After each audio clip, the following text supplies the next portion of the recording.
when you're in the trenches like we are, and we constantly trying to find solutions to solve for this massive educational challenge we're experiencing, you get lonely at times. And then when you come together with sessions like these, it's just really incredible to see all the people here for a single purpose. And I truly think with what's been said today already, thank you so much, and with everything that's still to come, a lot of the answers are in this room, so thank you for that. So today I just want to speak about a few observations that we've made over the last decade or so, working predominantly in a learnership space. A lot of the symptoms of our educational system has shown itself in some significant ways while dealing with unemployed youth in learnerships.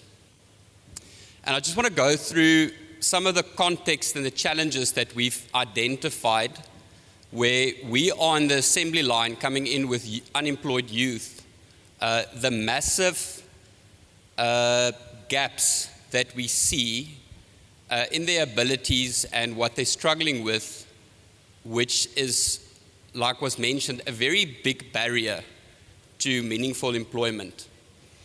And then I'll touch on just a few strategies in line with our purpose as an organization that we've used this information for to pivot in order to make a difference in South Africa, first of all. But as you'll see, we're really looking at developing countries as a whole because we share a lot of our challenges to see if we can replicate our solution and adapt it for a global market of other development or developing countries around the world. So just a few observations that we've had. So we've been doing learnerships since around 2015, CETA accredited learnerships.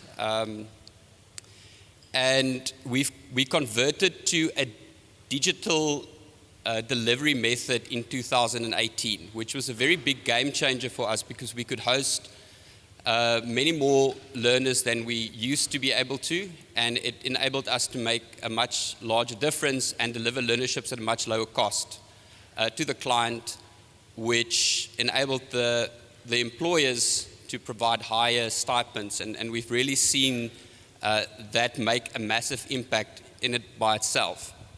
So currently we do around 6,000 learners a year on CETA accredited learnerships, and now with the QCTO as well. Thank you so much, I appreciate it. And it really makes a difference. We see it every day. We also see how important this is for our youth in how they engage with us. So just last month, we had over 100,000 applications on our platform for people that want to do learnerships.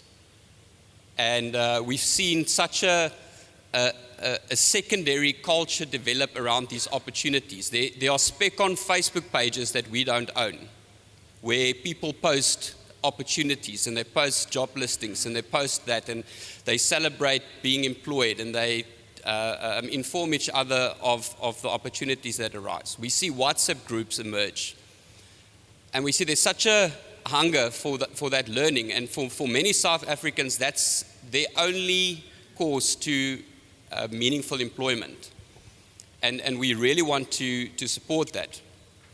However, with this comes a whole bunch of challenges as well. So we do see extreme amount of fraud with learners, people selling our learnerships to learners, and we never sell a learnership to a learner, telling them if they pay, you pay me 2,000 Rand, I can guarantee you a spot on a learnership. And we see that over and over, and it's heartbreaking. We see falsification of matric certificates, which is a big problem because so many unemployed youth are locked out of any sort of opportunity because they don't have a matric certificate, nor do they have the educational background to enable them to get there.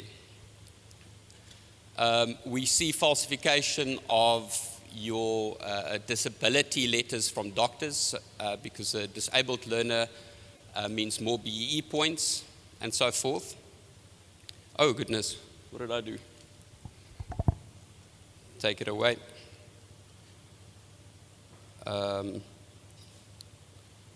Lost my notes now. There we go. So,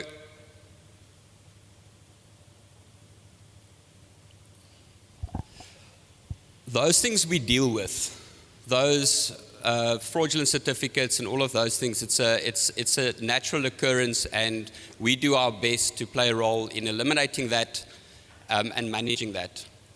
What we have had big trouble dealing with, and we couldn't find a solution in the current way that we were doing things, was how much our learners were struggling to get through our programs.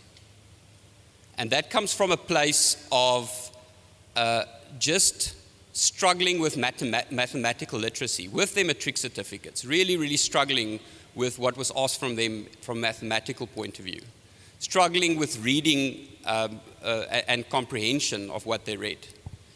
And another big challenge, because we have a digital delivery system, they really, really struggle with computer literacy. So it's a very big effort from our team to support these learners, help them, guide them, to get them to a level where they can successfully complete these learnerships and ultimately obtain meaningful employment. But we do see an unnecessary amount of learners dropping out from these learnership programs and falling out of the race because of a great deal of factors.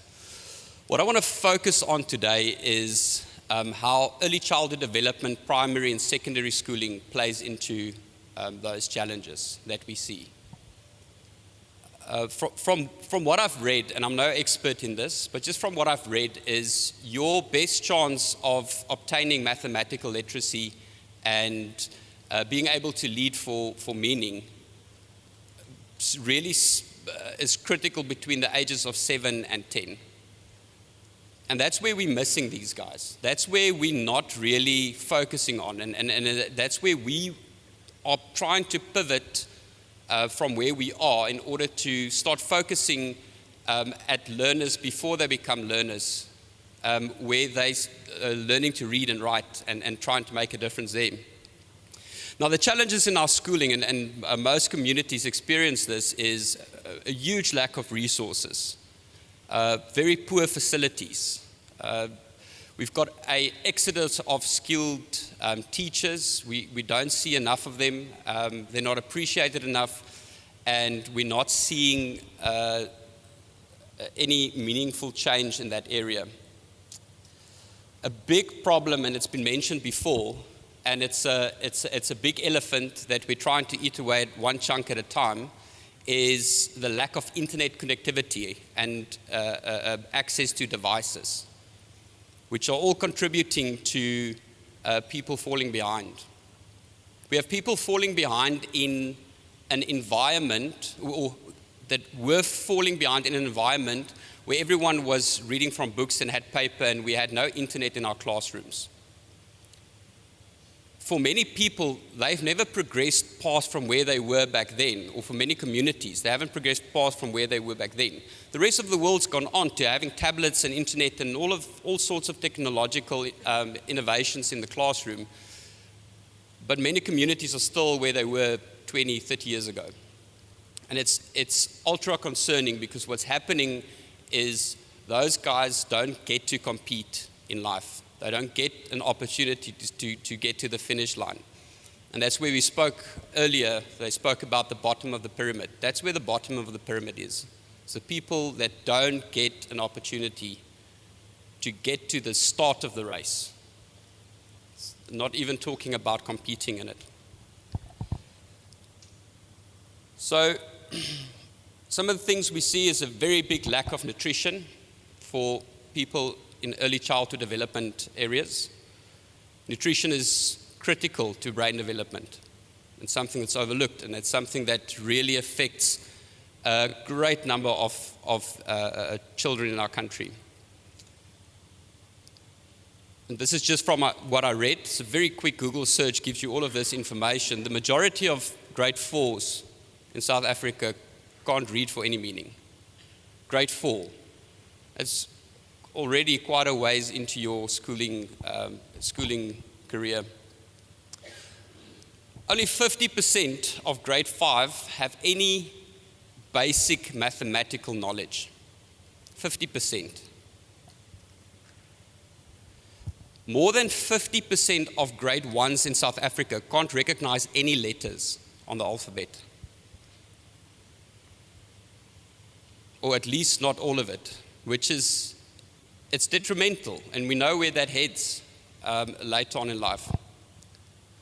So it's all doom and gloom, but fortunately we've got rooms full of people like you guys, where we're thinking and constantly really facing the harsh realities of what we face and how we can make a difference.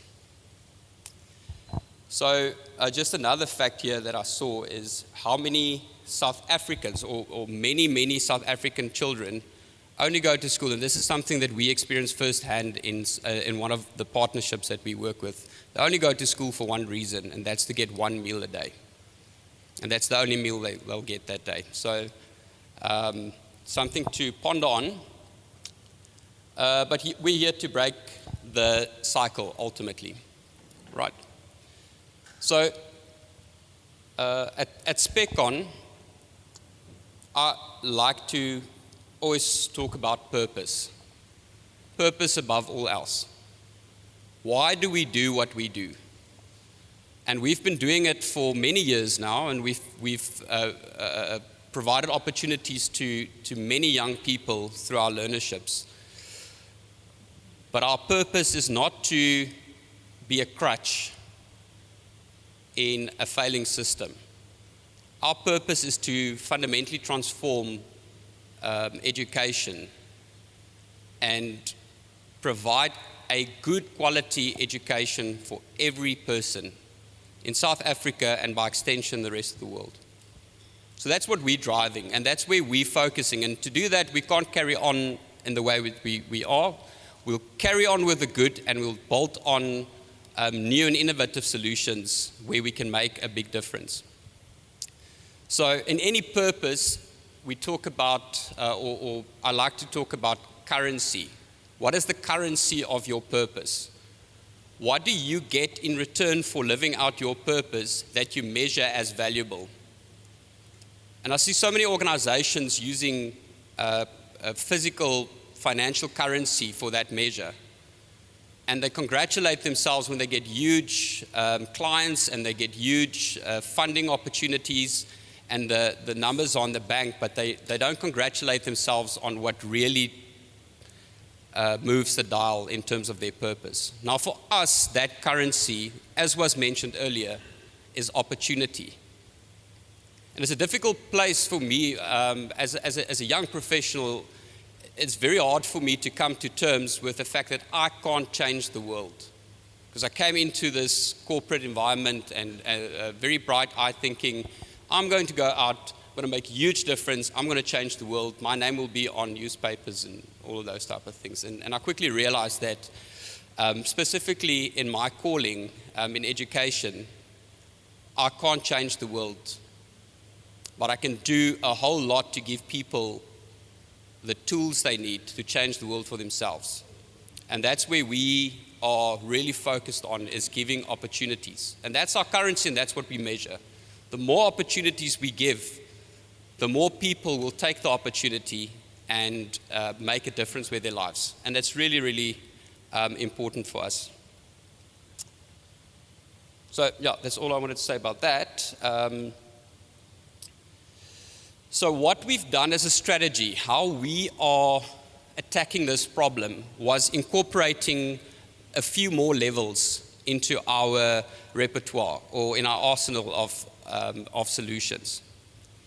So over the past year and a bit, we've developed a range of software solutions that's accessible to everyone, while working with partners to address the connectivity and device issue. which is a big elephant that we're eating at a little bit by little bit. But it's a good start. So we're starting with SpecCon Buddies as a solution for early childhood development, providing parents, very importantly, and teachers and caregivers and preschools around the country resources aligned with our curriculums, resources to assist their children with learning how to read, learning how to write, learning how to use fine motor skills, all of the measurements there. So it's very curated to the level that your child is on, and it provides a developmental path for children from the ages of 3 to 8.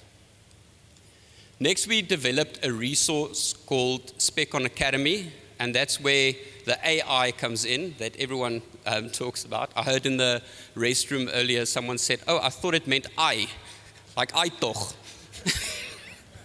And I thought that was quite funny. But with our SpecCon Academy, we aim to provide a supplementary resource to parents, schools, children, caregivers, anyone that is involved with development of children from the ages in grade 4 to matric, which provides on a CAPS-aligned curriculum assessments on every single topic that you will be engaging with as a student to assess yourself constantly to begin with. So that's the first phase that we're working on, is an assessment tool to gauge whether or not you actually have comprehension of the topic that you're talking about. The next phase that we're implementing on that is a list of lessons, supplementary lessons that are CAPS aligned using AI-generated video content, and we've got a whole team of teachers working on creating these lessons to provide supplementary content for children, parents, school teachers, caregivers, and so forth. The next phase after that is now you've got, we got you through matric, or you got yourself through matric. We go into the world of the unemployed youth, where we've developed an app called Tap Edge. Now, Tap Edge is a very revolutionary tool, very low-cost e-learning content. Currently, we have over 300 courses that are very specifically designed to supplement the skills that employers are looking for in a South African environment, based on the real information we got from our learners on the learnership of the skills that they lacked. And we're building it on, creating the course content based on those gaps. We also allow you to build a CV that you fill in the information. So it asks you 40 questions, you provide the answers to those questions, and it gives you a printable CV that you can take for employment opportunities. And it's something that a lot of our learners have engaged with significantly. And ultimately, because it's linked to the same platform, when you move into a business that is using our TAP business, which is a corporate model, you take your profile with you, take your learning with you, and you've got access to all of your certificates as well. Now, TAP Business is a corporate solution for learning that we developed with a mindset, and it came from a place where we needed these corporate tools in the businesses of our clients, in our own businesses. But because in South Africa, because our rand is not as strong as some of the other currencies, we pay extreme amounts for the licenses to use these systems. And what we saw was the majority of training done in South Africa is done by corporate companies for their employees. And companies can't train their employees if they can't afford to do so. So we decided to build a model that's going to disrupt that market, to make it extremely, extremely affordable for any organization to train their staff on a range of very, very important skills through the TAP Business platform. And we've seen incredible response to it. We've been running it just over a year. We just crossed 100,000 users last week. So it's really been a successful journey with that, and I think we're going to make a huge difference. Now, the next step for us is TAP Evolve. Now, with Tap Evolve, we're looking at conversations like this, where there are different needs for different organizations and different initiatives. We built all these tools. We built it in such a way where you can take what's good from certain platforms like the SpecCon Buddies section, and you can take the SpecCon Academy section, and you can take some of the good things from Edge that you like, and you can take some of the good things from the business environment that you like, and you can bolt them together to create a very custom solution for your initiative. And we really think that that's going to make a tremendous difference for events like this, people at events like this. And where we've seen it applied is in royalty programs or loyalty programs and rewards, where companies have a policy that they, or you pay a policy with your policy. As part of that, you can get an education for all or 4 members of your family and so forth. So a lot of applications in a whole bunch of different ways. And we're really driving that to see where we can make a change in that. So just very briefly, that's my whole presentation, but that's what we've been trying to do to identify where we're struggling as a country in our education and finding meaningful ways to solve them. Thank you.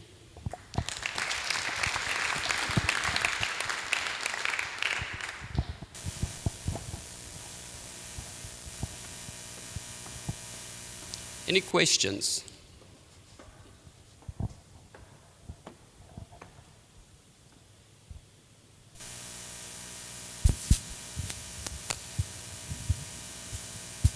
Morning. Your earlier presentations, as well as your own, focus very much correctly, not misguidedly, on youth. Okay, but the reality in South Africa is that there are tons of older people who are unemployed, and they need jobs, they need training, because they got families to feed. You talked about young children at early learning and primary school level who don't get enough food to eat, 1 meal a day. It's because the older members of that community is unemployed.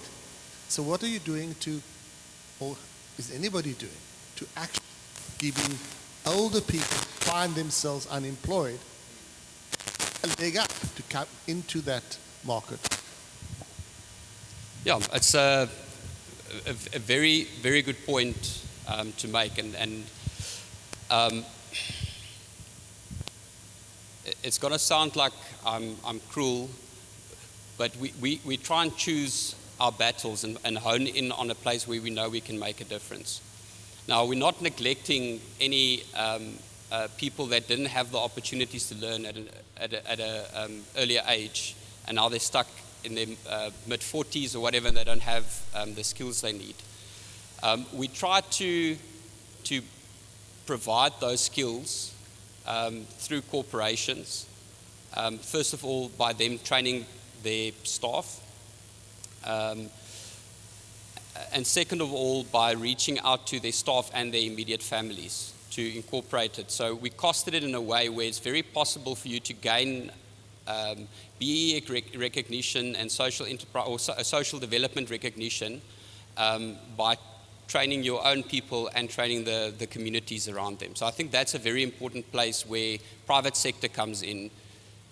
Because of the cost savings that we provide, they now really can afford to extend the learning to not only their staff but also the communities where they live in. So I think that's a very good way we're trying to solve that. Another thing we notice, we have many clients in construction and in mining and so forth, where typically the staff of that company would have 40 people on the e-learning system, and the 3,000 employees, sometimes, if they're lucky in their careers, they get some sort of a training on the site. So that's always been very concerning to us from that respect, where we developed a WhatsApp integration into our system, where you don't need to go onto the online learning system that you don't know and you have no clue about. The company allocates WhatsApp courses to you. So you get a notification on your phone, you've been enrolled in a course, you get an audio file that you can listen to with the content, a few quizzes, you do an examination, and you get a certificate from your phone. So that's one of the innovations that we've brought in to serve parts of our community that might not have the computer literacy to excel at learning. Good day. Yes, sir. My name is Ricardo Hermias. I'm a field worker in your field of ECDs, early childhood, primary, secondary, working with disability, old age, homeless as a volunteer. I just think that the poor facility, that is a very crucial statement there, because I think the facility won't be poor if the people work in the facility are not work-driven. If you think about how can people still see that the child of 4 can't read. I can tell you some children in grade 12, they struggle with the same situation. How can a government allow the child to pass if they actually fail? And my urge is, same word that Sir say now, I'm turning 48 this year. I'm working 25 years in school without getting money. I'm so proud of myself. How can we be excluded when the age restriction is always between 18 and 35? A child that are 18, 19, 20, 21 must replace my teacher that taught me that are now getting senior citizen.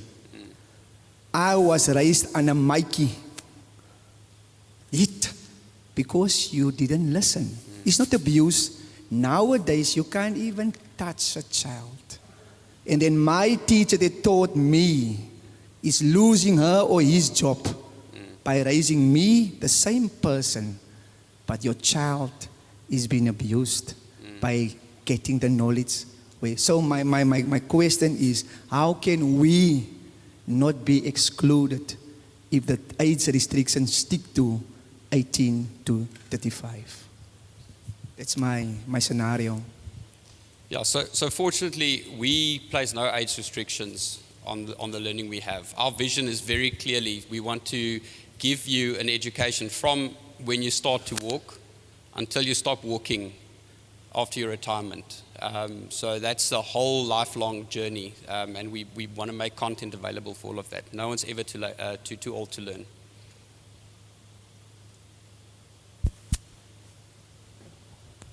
Yeah, just to add to the SpecCon products, I specifically, I'm with SpecCon. My focus is a lot on those 40-year-old people. Those people must put a piece of bread on the table. 52% of our country, 52% of our households don't have a piece of bread at the end of the day. So what I do, I work with corporates. I say, okay, you've got to invest in your communities, and some of them might build toilets, they might give funding to children, all these things. Now, we know that we throw a lot of money at problems. So I'm more looking at the solution. For example, I'm working now with a mining company, and they need to spend, I think, $1 million here or something like that. And I said to them, no, we go to the Royal Bafokeng community. Now, Ansel said to me during tea time, in Chicago, the money is in Chicago, but the money is spent where there is already money. How do we empower people to have a business, a spaza shop? I used to live next to a spaza shop. I used to buy and buy my burger there, and my cigarettes there, and my bread there. Now, that's empowerment, and that was on Charles Neal. Now, what SpecCon? Just to add on, what I'm doing from them, I'm trying to empower those 40-year-olds who might have a small business. Because the government won't give it to him because they will say, okay, you're too old or something like that. They won't give you a learnership. So what I'm actually saying is that SpecCon is not sort of ignorant or about these issues. And corporates can do that. Empower older people, have their own business, because you won't find a job easily at the age of 45.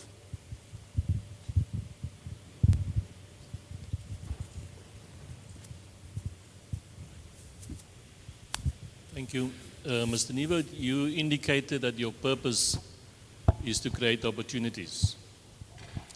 What measure do you have of all these learnerships actually going into opportunities? And this is not only a question for you, it's for all of us.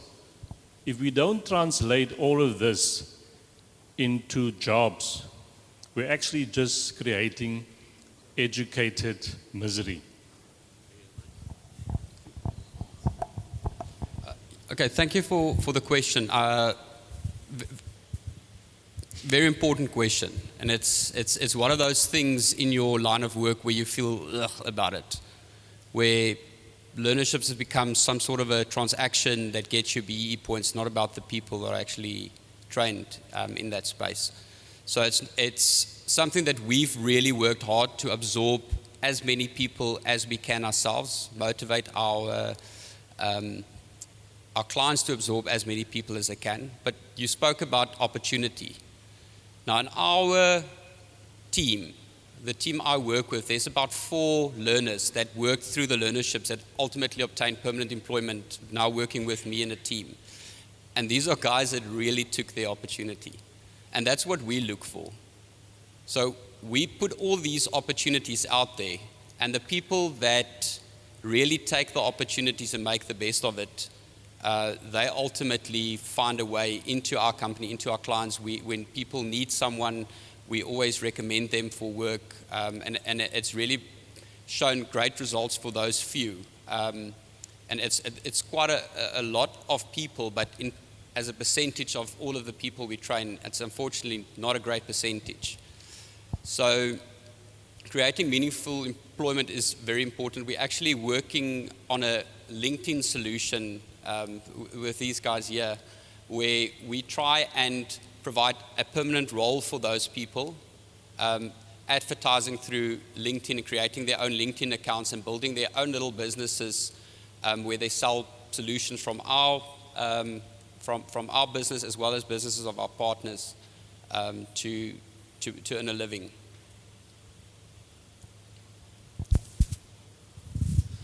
Mr. Nieuwoudt, thank you very, very much for the work that you and SpecCon are doing, especially in the digital space. My question is specific. You mentioned Tap Evolve deals with content and programs that you're putting together. My question is, to what extent is the content that you're developing, especially with regard to creation of competency frameworks, to what extent does your training program incorporate behavioral profiles? I think there's a whole lot of things coming around what competency you require, and the competency is academic. Yeah. But the behavioral profile is something I think more complex and not very, very clearly stated, especially in the municipal staff regulations. Thank you. Thank you for the question. I think it's a very important point. We have an extreme vast list and scope of content. We're constantly working with people from other organizations, professionals. I spoke this morning with a gentleman where I said, so many people collect so much information through their careers and they never send the elevator down. They never pass on that information. So we're creating a platform where we can facilitate capturing the information that you have with you, converting it to course content and making it available on our platform with a sort of a royalty agreement with the person that created the content.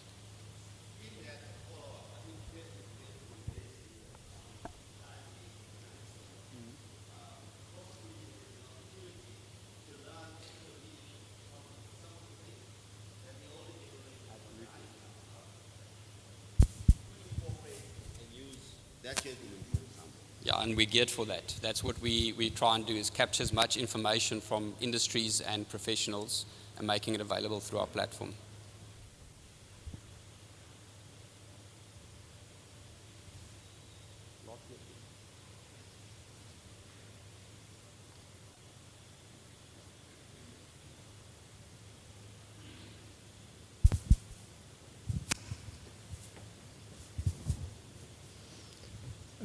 Thank you very much. I think we need to, it's not actually a question that I want to ask, I want to say something. We were brought up to look for work, not to look for opportunities. Our education system is based on making us better workers. And that is where our challenge lies. We were forced to produce CVs like, some people are fed up to submit CVs. So we need to change the mindset. And that is where we need to start. Sometimes, and someone, when talked about the 100 billion rand that is exiting our country without being taxed. So when you look in the townships and the opportunities that is there, but not being effectively utilized, because of this thing, I need to work for someone. And yet the opportunities are there. So we need to change the mindset away from being workers, but also owning and running businesses. Thank you. Yeah, thank you. Very well said. All right. One last question. See, there's one. Any more questions?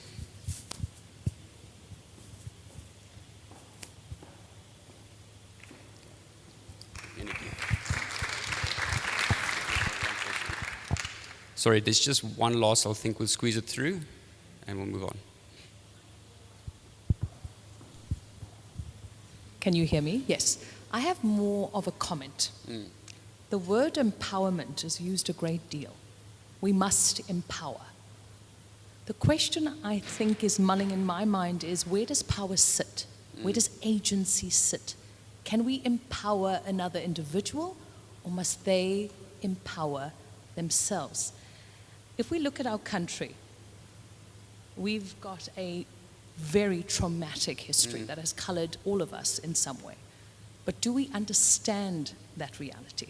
Do we understand the world within each of us? Do we have that self-knowledge and that self-awareness? Because opportunity is certainly in the present. It is not in the past. And being empowered means agency rests outside of oneself, where in essence, agency rests with the individual. And the way I see our country at this time and place, if we really look at where we are right now, nobody from outside is going to come and save us. There are no saviors, there are no scapegoats. It is very much the responsibility of the individual to dig deep and find ways of tapping into their own agency and to empower themselves.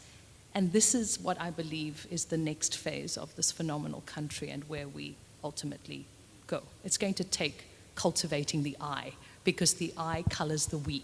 The I becomes essential in the next phase of this development of this country and the part that we each play in where our country ultimately goes. Yeah, you're writing our brochures. That's exactly what we're doing.